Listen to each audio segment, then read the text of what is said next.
What's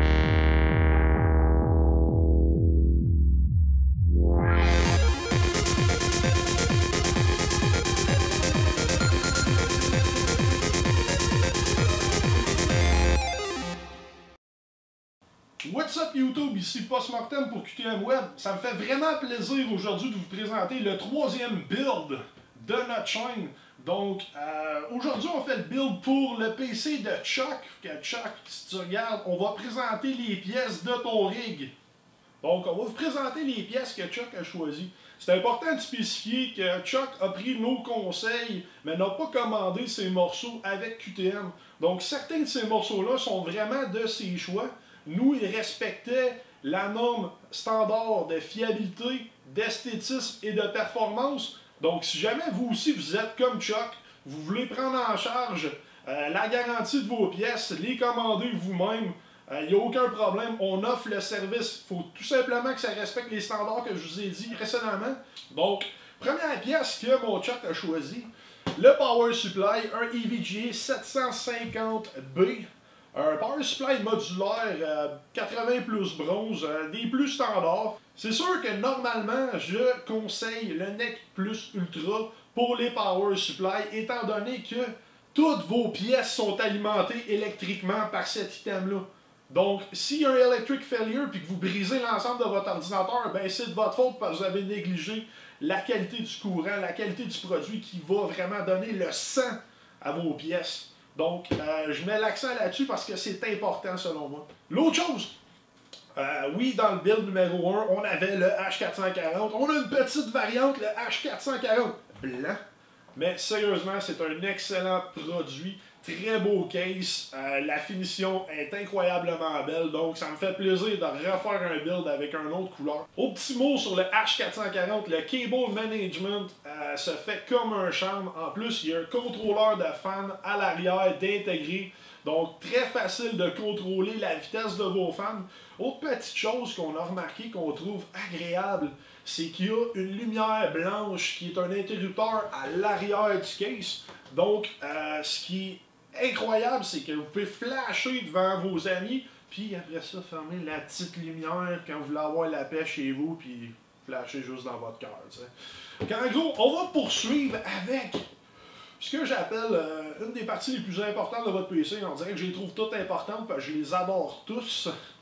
Donc, la carte graphique, on a un modèle de EVGA Superclock, la GTX 970.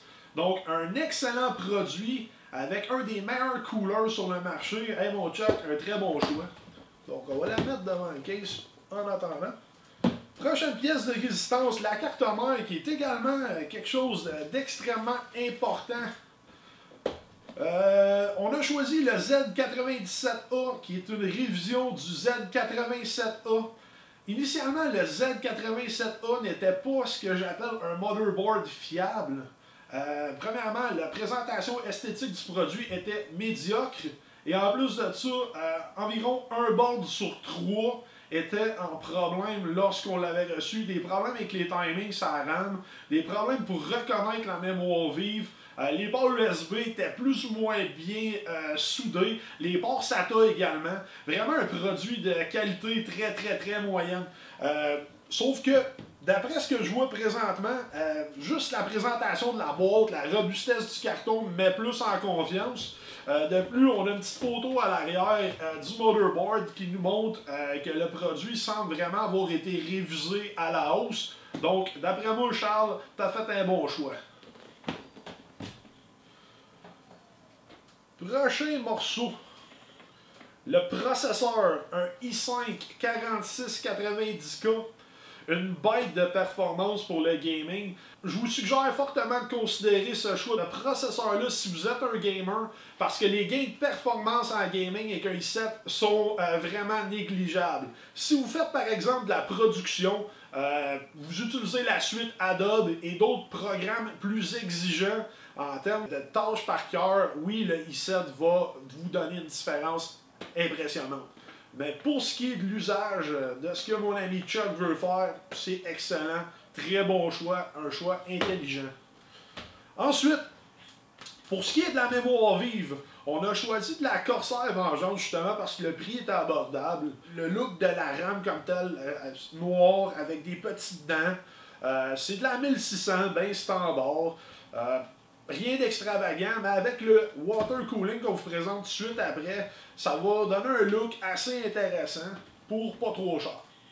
Donc, l'autre pièce de résistance, le water cooling, le H100i, qui est un produit de liquid cooling fait en usine par Corsair. Donc, c'est pas aussi performant que si vous auriez fait votre water cooling vous-même avec un kit custom, avec une pompe custom en copper, avec par exemple votre pompe, votre liquide à vous. C'est sûr et certain que, point de vue budget, on parle d'un truc d'à peu près 100$ versus un kit à 400$ quand on met la gomme là, avec un radiateur là, de 360 mm. Lui ici, il vient avec un rad de 240 mm, ce qui est très respectable. Ce qu'on vous suggère, c'est de mettre des fans static pressure dessus pour améliorer le rendement. Il en donne deux avec, mais ils sont moins belles que les Airflow Series. Pour le bien de la cause, pour respecter le budget de notre client, on va laisser celle-là. Ben vous à la maison, si le look blanchâtre de ce case-là vous fait rêver, vous allez vouloir avoir des T-rings blancs autour de votre fan. Donc c'est ce qui fait le tour pour le cooling. Ça versus un Noctua, il n'y a pas vraiment de différence à part que c'est du liquid cooling. Personnellement, j'adore Noctua, j'adore le look brun de ces fans-là. Donc vous ne me ferez jamais changer mon cooling pour du liquid cooling usiné. Mais pour du water cooling custom, peut-être un jour. Qui sait? Finalement, on a le SSD. Notre client a décidé de ne pas prendre de disque dur à RPM, tout simplement 250 GB d'espace, étant donné qu'il y a une banque limitée de jeux et assez d'espace pour son système d'exploitation. Finalement, histoire d'être legit, on a un Windows 8.1 standard pour PC Builder. Donc, c'est ce qui complète la revue des pièces. Là, ce qu'on va faire, on va prendre kick tape pendant le montage. Puis, après ça, on vient vous montrer dans à peu près 45 minutes le résultat final de cette belle petite bête-là. Donc, on se revoit bientôt.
Alors de retour, je me suis transformé en Zulrat, donc on va partir ça.